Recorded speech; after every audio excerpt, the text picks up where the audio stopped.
Hello বন্ধুরা, কেমন আছে? চলুন শুরু করা যাক কেশরী চ্যাপ্টার 2 মুভি রিভিউ। বাংলাতেই করছি। Kesari chapter 2 the untold story of Jallianwala Bagh. Kesari chapter 2 untold story of Jallianwala Bagh মুক্তির পর থেকে দর্শক মহলে প্রশংসিত হয়েছে। এই ছবিটি 1919 সালে জালিয়ানবাগ হত্যাকাণ্ডের পরিপ্রেক্ষিতে তৈরি, যেখানে অক্ষয় কুমার শ্রী শঙ্করন নারায়ণের চরিত্রে অভিনয় করেছেন। তিনি সেই সাহসী আইনজীবী যিনি ব্রিটিশ রাজ্যের বিরুদ্ধে আদালতে মামলা করেছিলেন। অভিনয় ও চরিত্রায়ন: অক্ষয় কুমার শ্রী শঙ্করন নারায়ণের চরিত্রে অভিনয় করেছেন। তার পারফরম্যান্স প্রশংসিত হচ্ছে, বিশেষ করে ছবির শেষের দিকে তার দীর্ঘ সংলাপ। আর মাধবন নেভিল ম্যাকলেনের চরিত্রে অভিনয় করেছেন, যিনি ব্রিটিশ ঘনিষ্ঠ আইনজীবী। কোর্টরুমের দৃশ্যে তার অক্ষয়ের বাকযুদ্ধ দর্শকদের শিহরণ জাগিয়েছে। অনন্যা পাণ্ডে দিলীপ কর চরিত্রে অভিনয় করেছেন, যিনি শিক্ষানবিশী আইনজীবী। কোর্টরুমের দৃশ্যে তার পারফরম্যান্স প্রশংসিত হয়েছে। সোহন বন্দ্যোপাধ্যায় চিত্তরঞ্জন দাসের চরিত্রে অভিনয় করেছেন। তার সংলাপ অক্ষয়ের সঙ্গে সরাসরি অভিনয়ে প্রশংসিত হয়েছে। এবার দেখা যাক চিত্রনাট্য আর নির্মাণ।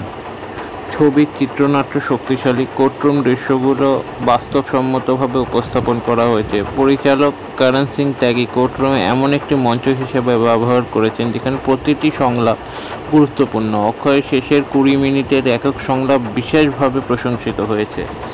এবার দেখা যাক সঙ্গীত ও চিত্রগ্রহণ। ছবির সঙ্গীত শাশ্বত সচদেবের এবং ব্যাকগ্রাউন্ড স্কোরে তেরে মিট্টি গানটি আবেগপূর্ণ মুহূর্তে ব্যবহার করা হয়েছে।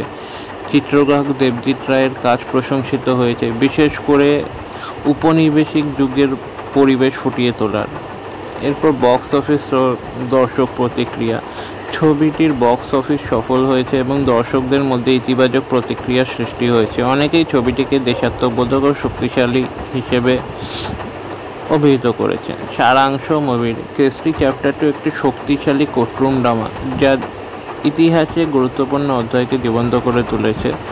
অক্ষয় কুমারের পারফরমেন্স, দৃশ্যায়ন, চিত্রনাট্য ছবিটি দর্শকের জন্য উপভোগ্য করে তুলেছে। যারা ইতিহাসভিত্তিক চলচ্চিত্র পছন্দ করেন তাদের জন্য এটি একটি অবশ্য ভালো ছবি, দেখতে প্রচণ্ডই ভালো লাগবে।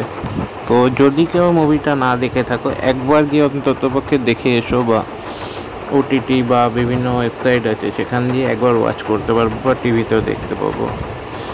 অনেকে হয়তো এই টাইপের মুভি পছন্দ করে না ঐতিহাসিক ভেবে, কিন্তু মনোরঞ্জন আছে, প্লাস একটা এত ভালো বিষয় জানা যাচ্ছে।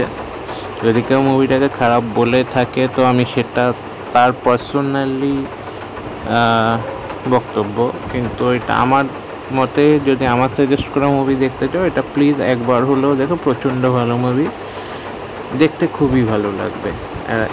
একসাই আছে তো মুভিটা এতটাও খারাপ হবে না। বাই বাই, নেক্সট ভিডিওতে আবার দেখা হবে।